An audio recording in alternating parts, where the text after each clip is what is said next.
It looks like the director of the first Doctor Strange and the director of the upcoming Doctor Strange Into the Multiverse of Madness, Scott Derrickson, is not too happy with Marvel Studios right now because they're demanding he deliver a film way ahead of schedule.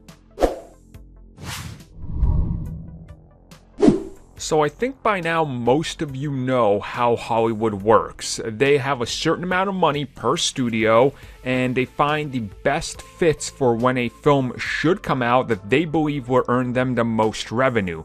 The shareholders and everybody will generally agree with this because they all want more money, because that's the name of every single game when it comes to corporations and businesses, and then things start moving forward. Doctor Strange 2 has been something that's been in development since the first film came out.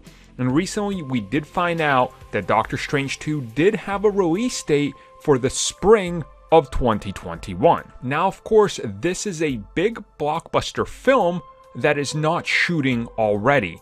At the same time, WandaVision, the series that's coming out directly before the film, is already in production. So recently, Scott Derrickson took to Twitter to kind of vent a little frustration out there, and while he doesn't name Marvel Studios, we all know that's what he's talking about. And he said, "Studio release dates are the enemy of art." Now, obviously, Marvel Studios, again, is not named, but we can kind of just get to that conclusion because we know what he's working on.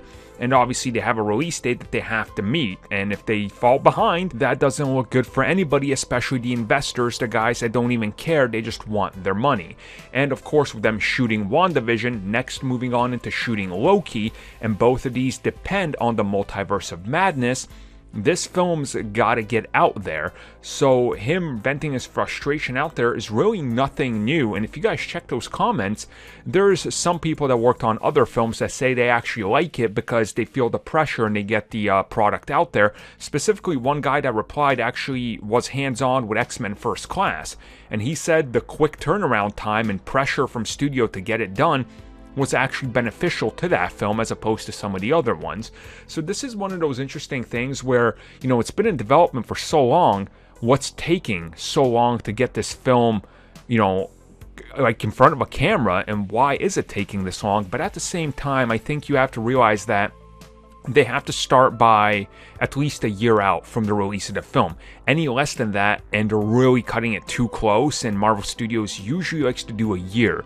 And with them having about 14 to 15 months means that this film should be going in front of cameras by February. And if it's not, they're falling behind. So things are moving interestingly behind the scenes, but the director is definitely not happy.